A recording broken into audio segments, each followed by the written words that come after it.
Et l'invité de France Bleu Paris ce matin est réalisateur d'un documentaire sur les catacombes. Bonjour Marc Planeil. Bonjour. Alors Catacombes, une société sous les pavés, c'est le titre exact de votre film diffusé ce soir sur France 3, à la veille d'Halloween, ça n'est pas une coïncidence.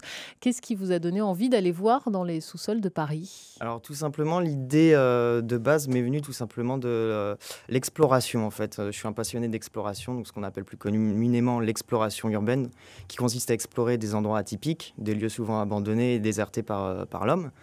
Et du coup, les catacombes étaient sur ma liste. Et du coup, j'étais parti avec pas mal d'a priori, il faut le dire, sur cet endroit.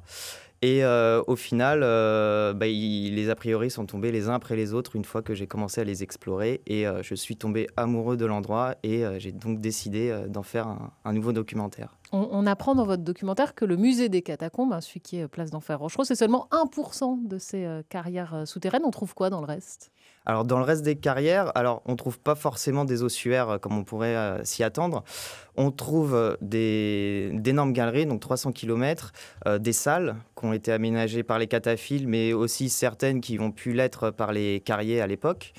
On trouve vraiment les salles, c'est vraiment ce qui fait la spécificité de l'endroit, c'est-à-dire qu'il y a des salles qui ont des utilités, soit pour faire des fêtes, soit pour s'y retrouver, pour faire une soirée au calme, ou par exemple y réaliser des fresques, des peintures, des graphes, etc. Donc en fait, les cataphiles ont vraiment aménagé cet endroit pour transformer ce qui n'était que de simples galeries de consolidation en un véritable monde. On voit dans votre documentaire, puisque vous parlez des cataphiles, Marie qui vient peindre dans les catacombes et qui explique qu'il y a des codes pour les cataphiles. Elle dit si on croise quelqu'un en basket et mouillé, on sait tout de suite que c'est un touriste. Il y a une autre anecdote. La première fois, quand on passe près de la fontaine des Chartreux, il faut se laver les mains. Il y a comme ça de nombreux codes qui font que les cataphiles se reconnaissent entre eux. Alors, il y a des us et coutumes, effectivement. Après, c'est vrai que les codes, c'est quelque chose qui est très ancré dans ce milieu.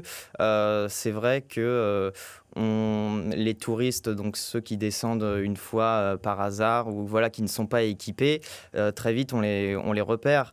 Et en fait, les cataphiles font vraiment en sorte de pouvoir identifier qui descend pour la première fois, qui ne descend pas pour la première fois. Et au final, cette société se construit un petit peu autour de ces us et coutumes. Par exemple, il faut avoir un pseudo, voilà, il faut s'investir aussi de telle ou telle façon dans les carrières. Donc ça peut être par exemple en rénovant des salles ou en construisant. Ou On en le voit faisant... beaucoup, le fait de nettoyer, de remettre en état des lieux où finalement l'État intervient peu.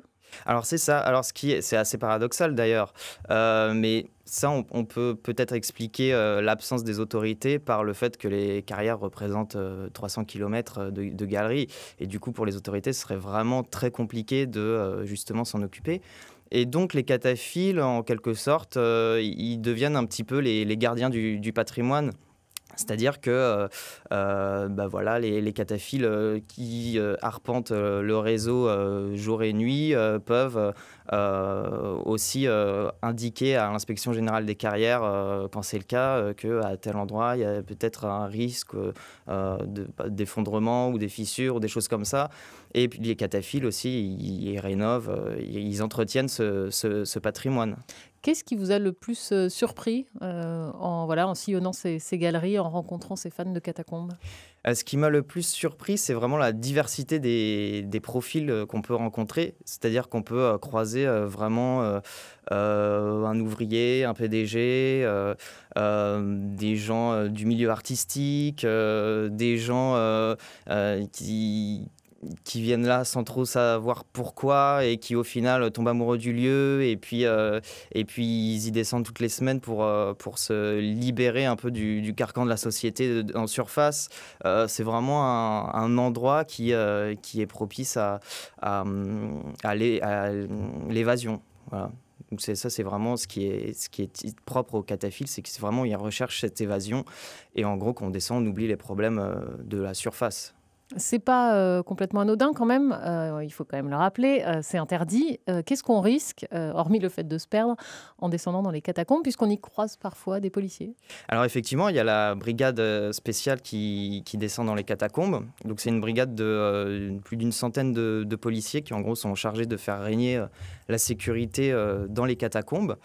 Elle a été créée dans les années 80 suite à tout ce qu'on avait pu entendre des soucis de sécurité dans le réseau. Et au final, ce qu'on risque, on risque une amende forfaitaire de 60 € si on les croise. Après, si on est mineur, on risque plus.